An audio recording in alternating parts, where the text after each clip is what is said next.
But that is maybe another statement he is reading from. It is not our statement. We have not said that the doctor has been punished. We have not said he has been sanctioned.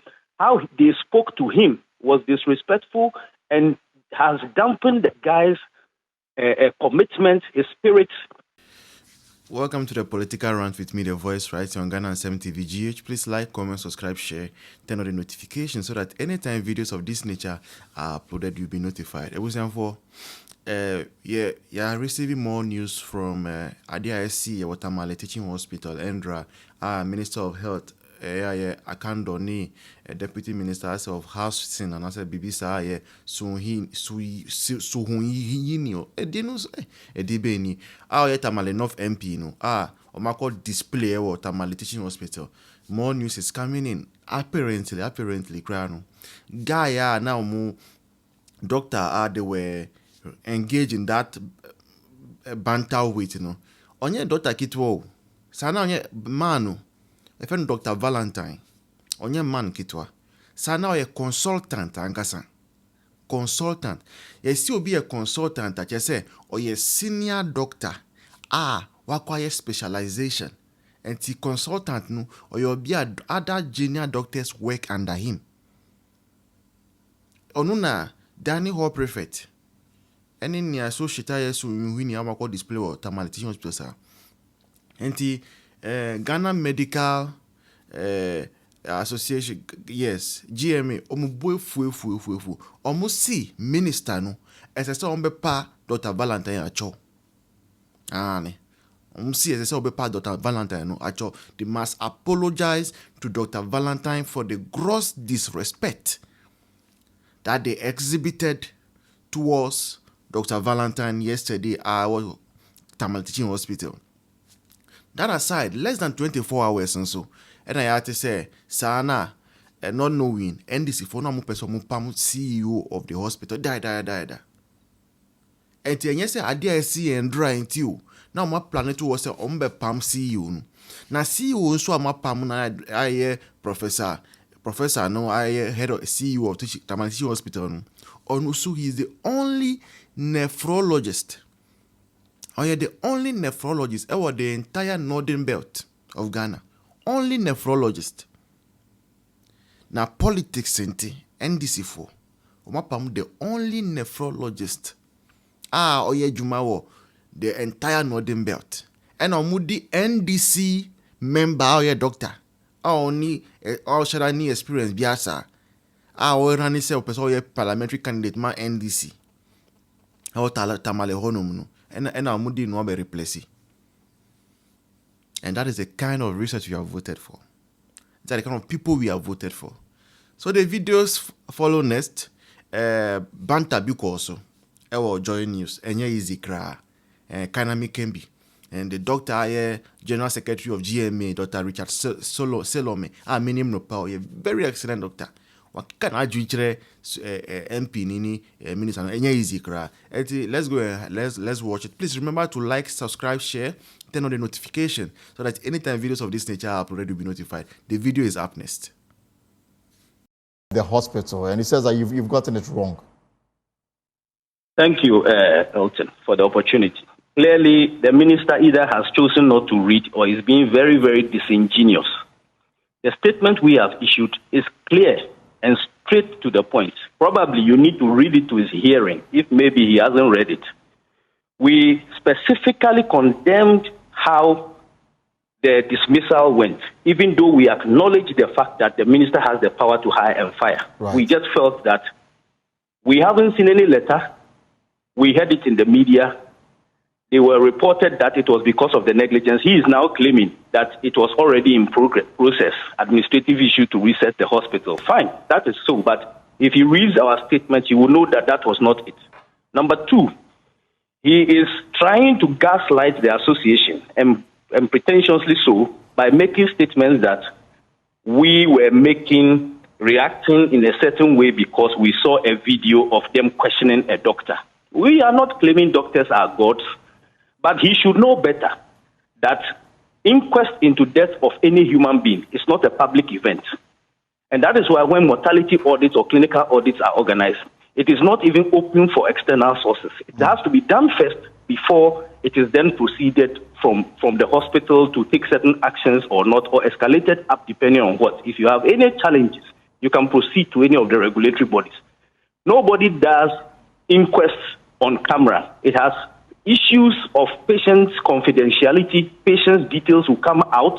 Probably even some family members don't know. It has risks for public confidence in healthcare. And it also has serious implications. Now that the doctor is being threatened, he is the MP, is he there to protect the doctor?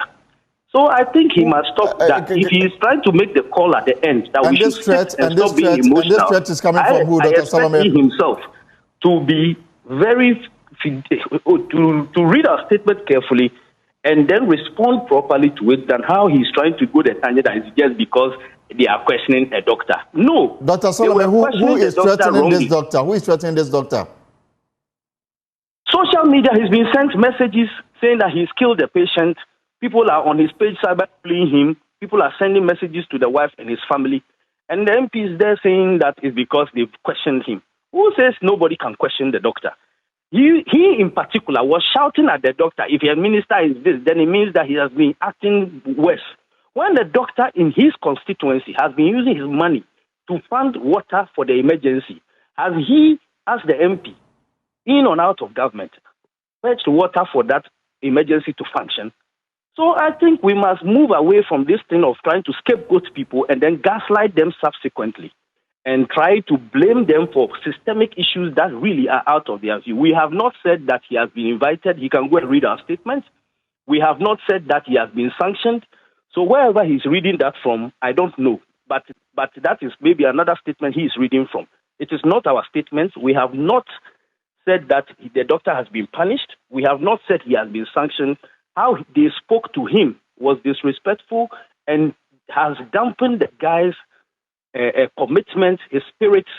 And today, junior doctors working under him are saying that if their boss can be abused like this in public for something that they are totally is out of their control, then how is their own future going to be? And they are calling a meeting to decide what they want to do. How do you expect us to continue encouraging people to stay? Dr. Valentine, as far as we know, has not been sacked. He's not going to any disciplinary hearing. The person who has been sacked is But we have CEO. not said so. Have we said so?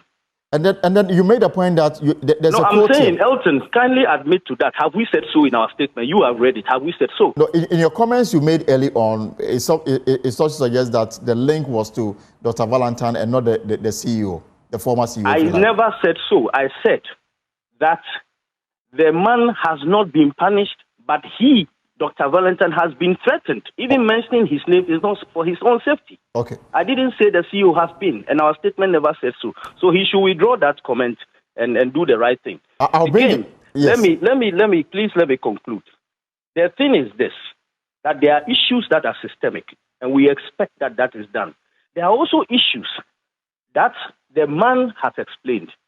There's something that has occurred.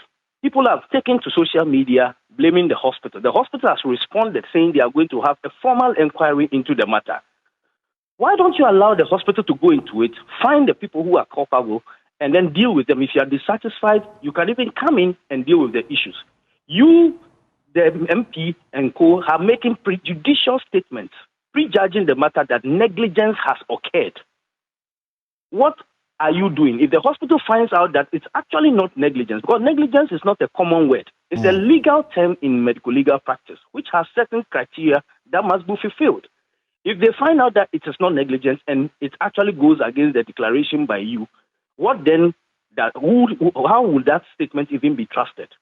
So these are serious matters, and people are on the ground sacrificing their lives day by day and putting their efforts in. You saw one of the nurses speak up for the head of department, telling you that even at the peril of when the exchanges were going on, telling you that as for his head of department, he even uses his personal money to buy water for that emergency when they don't have water, and that she can vouch on any day for the doctor. So this is not somebody, and he is a consultant, a senior specialist for that matter, and always at work putting his best in. So let's not demoralize health workers by trying to blame long-time systemic issues on them. I would have heard from him was that you could call these people, even granted they did wrong, into a boardroom. Tamale Teaching Hospital has a boardroom. You can address these issues in camera, punish people in camera to achieve the same effect. But not when there's this antagonistic shouting at him, trying to tell him not to talk and all that. So I think that let's if he wants calm heads to prevail, he should stop trying to gaslight, saying things we never said in our statement and try to attribute it to us, trying to gaslight and say just because a doctor. We don't have any problem with him, and no doctor is above reproach. We have no problem as GMA covering any doctor who does any wrong thing. But we don't interrogate people's deaths on camera with TV around and trying to say this. Again, in their interrogation, they say if the ventilators were not available, what they should be doing something in the meantime. My brother, the meantime is that they are bagging the person. The meantime is that you need a ventilator for that person to be intubated and be on at that very moment. It is not that head of department's job to procure that ventilator. Neither is it any magic he can do between this. The person needs that item at that very moment. So you cannot tell a pilot to fly to UK and tell him there's no plane to fly. Let me allow. There were questions asked the gentleman, and I am saying, could they, in his sober reflection, could they have asked to go out of that public eye and all those cameras over and ask this same and have this same conversation? Again, in his cool moments, could they have asked to sit in at their boardrooms, whatever briefing is the only emergency can be given. Beyond that, he was shouting at the man. And the fact that the person does not agree with you, and he was calmly speaking to you, does not necessarily mean that he's refusing. He wants to explain to you why. Because remember, hospitals are dynamic environments. The fact that 4 ventilators are full today does not mean that they will not be empty tomorrow because patients have either recovered or died. So the fact that there was transport ventilator at the top, at the time you have now arrived, when something has happened 24 hours or more later, does not mean that transport ventilator was available at that time. And so if you want us to be calm and go, these questions you are asking, what do we want? You must also admit that how you spoke to him at that time. In fact, the right thing probably he should have done was to decline comments because he would have been breaching patient confidentiality. But I'm sure that will also be interpreted that he was being disrespectful. And so he did you a great service by doing the best to explain. Again, the doctor never said, and I have listened to the audio many times, Elton, you can play that part. He never said that the patient's death was being blown out of proportion like you are trying to purport. He said the issue in the sense that if you didn't go to that post that originated and got this issue viral, the person was even commending the emergency staff at a point. He had actually counseled them. And I heard the minister asking the question about communication. He said he had counseled these people. And intubating a patient is a process where you have to counsel patients, take them through, speak to the relatives about the possibilities, the prognosis of this case, and how it may or may not progress.